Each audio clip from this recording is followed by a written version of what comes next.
is August 17th, 2018. The time is 10:51 a.m. This is Agent Kevin Kovac from CBI making a phone call to witness in the Watts matter. Nicolekessinger at 720-656-9605. Nicole texted me last night and said that she recalled some further information after an interview with her on the 16th. So the phone call will be to update whatever information she wants to provide and address a couple other issues that were not addressed during the initial interview.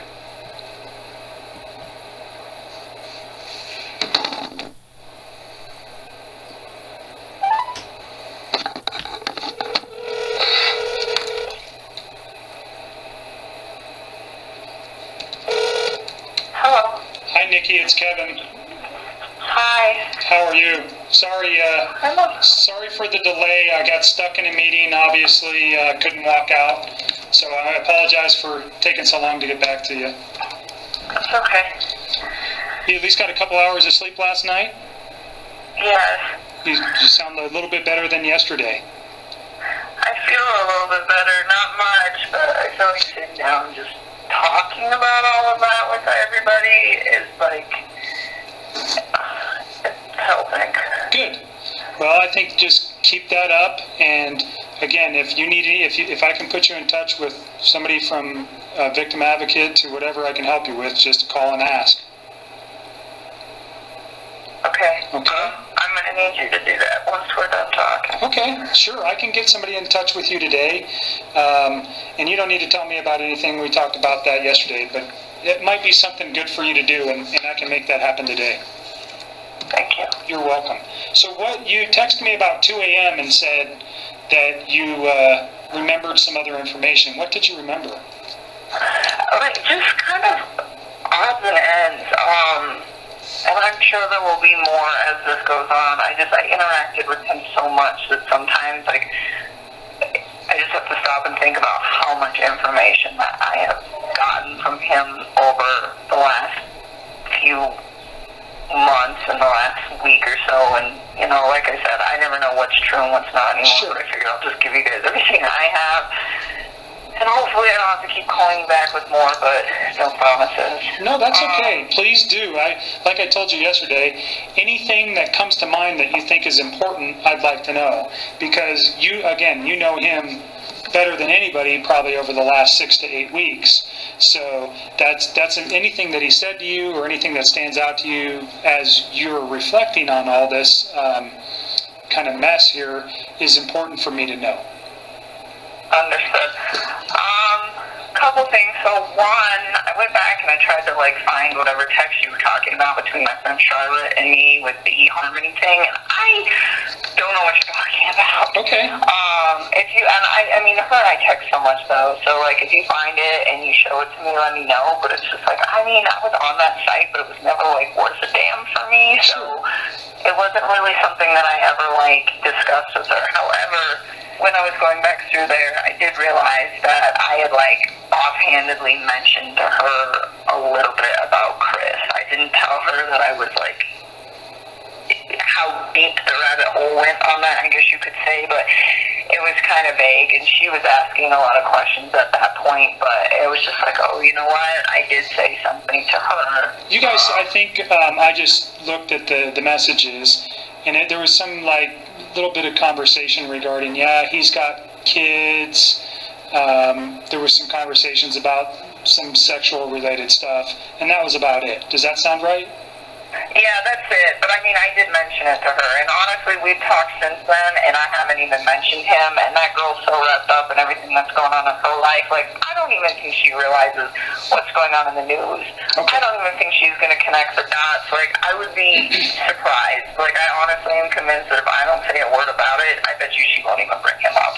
Okay. And even if she did, if I was just he's not around anymore in my life, I don't even think, I'm not concerned about her. Okay. Yeah, and the only concern I had there is there seemed like there was some conversation about a boyfriend, and it doesn't seem so you were actually talking to her about Chris, not a boyfriend. Yeah, I went back through those texts. I'm like, what is he talking about? I don't see anything about eHarmony. I mean, and if it's in there, maybe it is, and I just missed it. But it's like, no, I don't know. It's not all that important. It's not all that important, so we can move past that. What else? On Monday night, so a couple things. I told you he had like texted me, and then at the end of the night, he had called, or I had called. I think he called me, but either way, we were on the phone with each other. And like at some point when we were on the phone, he was like, do you want to FaceTime? And I remember I was laying in bed, and I was just like, you know what? Okay, let me turn on the light. And I remember I turned on the light, and we FaceTimed. And when we FaceTimed, he didn't really say much. Like, it was almost kind of awkward. I don't even know why I didn't think of this earlier, but it was very short too. It was super brief. And I remember what's short? What? What is short? Like a couple of minutes or 30 minutes? Oh no, I bet it was only probably like less than 5 minutes. I think it was only like a couple of minutes. Okay. And I think we were like talking a little bit, but he was laying down on a mattress that didn't have any sheets on it. And I was like, okay. So I was thinking like, well, maybe he's in bed. I don't know what's up. But I remember asking him like, where's your sheets, you know? And he's like, oh, I washed them. And then this is the part I don't remember if this sentence right here came in the FaceTime conversation or if it came in a phone conversation prior to the FaceTime conversation, but regardless, this next sentence came on Monday night, and I'm so sorry that I cannot, like, always remember chronological every little detail. That's okay, it's understandable. There's so much. But I remember he was saying that he was cleaning the house to try to keep busy, to take his mind off of things. And this was on the phone. And it was kind of late when he was doing it. And like, I didn't honestly think that much about it originally, because that man is always cleaning. Like, he's a very, very, like, organized, meticulous, clean individual. Like, he's the type of guy that will, like, vacuum his whole house one week, and if there's rooms that don't get used, he'd vacuum again the next week, just because it's, like, part of his routine. Okay. So the fact that he's, like, cleaning to kill time and he take his mind off things did not seem like a super red flag to me. Because I was like, okay, well, that's what he does. He just, like, on his days off, like, he organizes his basement, or he, like, cleans his garage. It's what he does. Okay. And, so anyways, so that didn't seem like, the norm for me. But something that just kind of, like, dawned on me last night as he made the comment directly after that, he said, I had to wash the kids' sheets. He was like, they smelled. And I was thinking about that last night, and I'm like, this man keeps that house so clean. That's like the cleanest house I've ever seen. And I'm like, this man keeps that house so clean. Why would his kids' sheets smell bad? And you think this was Monday night? What time do you think it was Monday night? Oh God, I don't even know. I almost wish you guys would show me my phone. So I'm gonna read off your phone calls for Monday and Tuesday, starting. No, it's on Monday. Okay, just Monday night. Monday night, you guys had. We talked about a phone call yesterday, but you guys had a phone call Monday night. It looks like he called you. It was 48 minutes and 57 seconds. It was at 9:48 p.m. that he called you.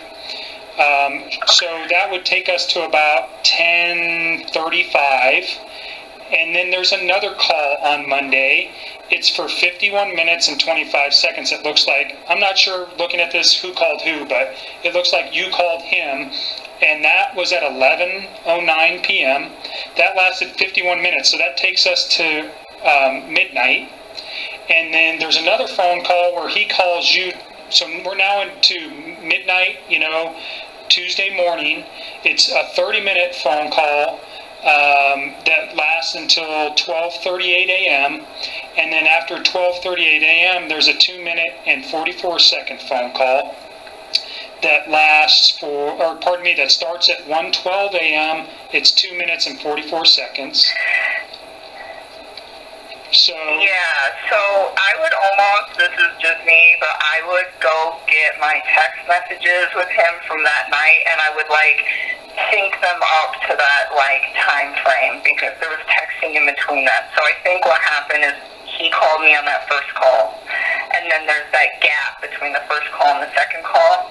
In that gap, that was when we FaceTimed for a few minutes, and that was when I got up out of bed because I was just having trouble sleeping, and I went and did laundry. That's what I did. I went I just put some clothes in the dryer, and then I think I called him back, and then we continued to talk. So that little gap right there between those two big phone calls at the very beginning of the night, yes. I mean, not the very beginning of the night, but the big ones at the first two. So in between that gap, there's a quick FaceTime. So you think that 2-minute and 44-second is the FaceTime?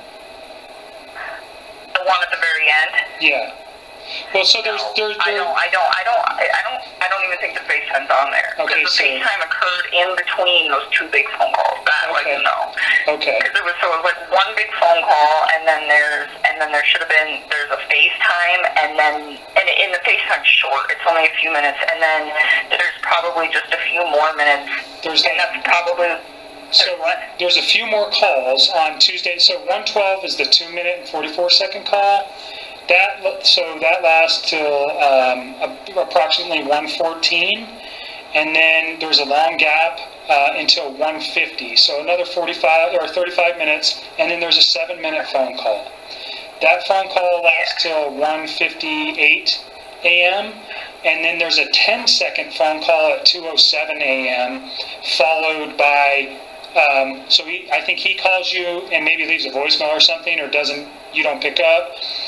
So there's a 10-second call, and then directly after that, there's a 10-minute and 24-second phone call. Okay, so I'm talking about the two at the very beginning of the two long really ones. Long ones. And is that when he's talking about the kids' sheets? With the sheet. Okay, so yes. I will help you line this up. I almost want to just come in there and drop and drag all of my texts to where they were going. And you know what? We may meet and do that here coming early next week.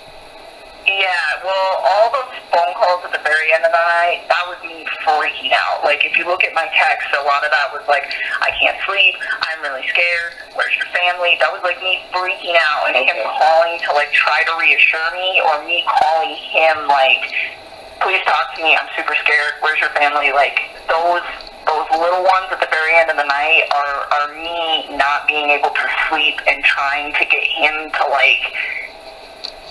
talk to me about and just making sure everything was okay. So those real late ones, and that's why they're all kind of sporadic. Cause I'd be up for an hour, and then I'd fall asleep for 15 minutes, and then I would wake up and start stressing again and try to call him back. So that's why there are all these little sporadic ones throughout the end of the night. But those two big ones.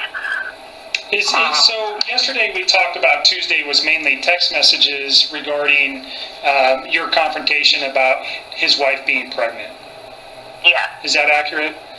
It is, and I mean, I guess those phone calls were on Tuesday morning, but for me, it was still Monday night. So I was talking to you guys last night. That's how I referred to it, because I hadn't gone to bed yet. Okay. You know what I'm saying? Yep. No, that makes sense to me. Okay, so I guess those technically were on Tuesday, but according to my daily sleep schedule, that was still my Monday night.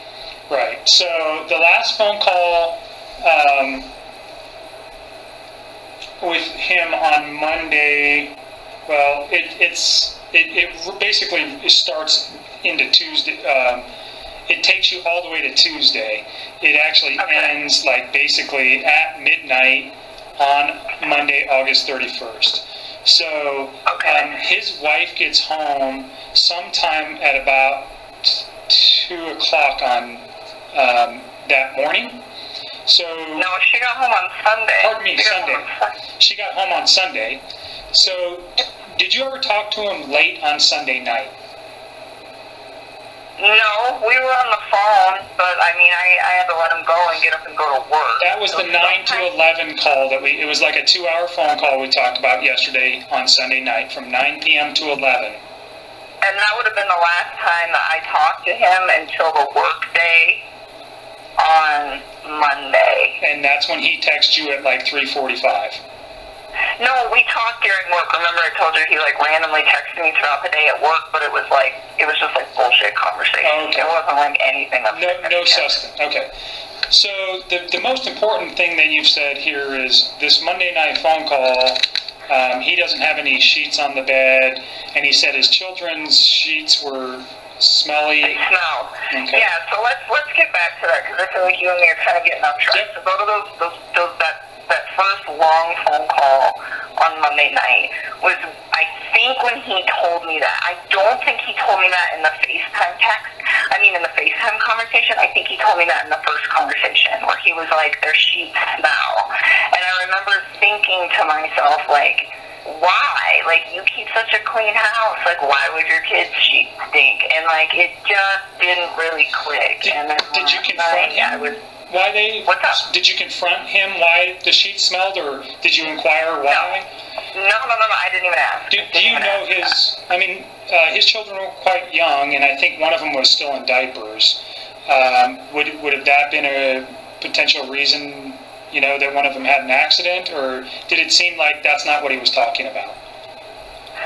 I don't know. I mean, he didn't elaborate. Okay. He was just like. I mean, like I said, he always cleans the house, but even if his kids were to be in diapers and, like, have accidents, like, I just feel like the man keeps his house so clean, and she does, too. They both must have to, like, coexist in a house that clean. But, like, I just don't see anything in that house, like, smelling. Okay. All right. So that was why I brought that up, because I was like, whoa, okay. Very important. Thanks for remembering that. Yeah, I'm trying. I'm really trying to help you guys. I need you guys to help me too. Like, yes, we'll do this as a team, but just don't. So fucking let me down, the reason why we can't, like, I did think about this yesterday, that I would like to sit down with you once we have your text messages and the phone calls, and we can put them in some type of easily looking, that we can sit down and look at them and compare them, and we can kind of get the context of how everything was going that night. I would like to do that with you.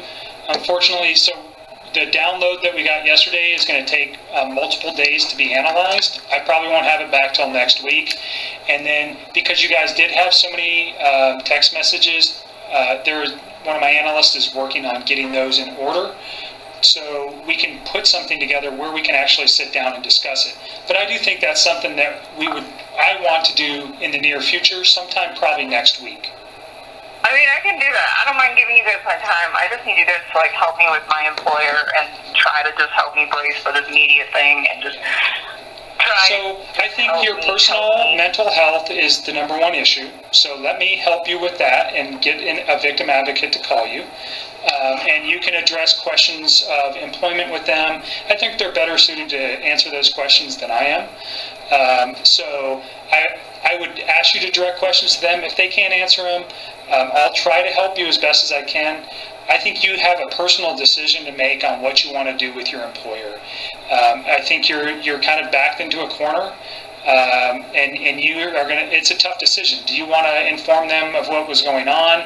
But I will tell you that I think that when they started looking at information for us, and I clarified this morning because I didn't do some of the work on this, but there was either text messages or emails between you and Chris that were on company-related phones or on company-related computers that they were privileged to look at, so they already know about you.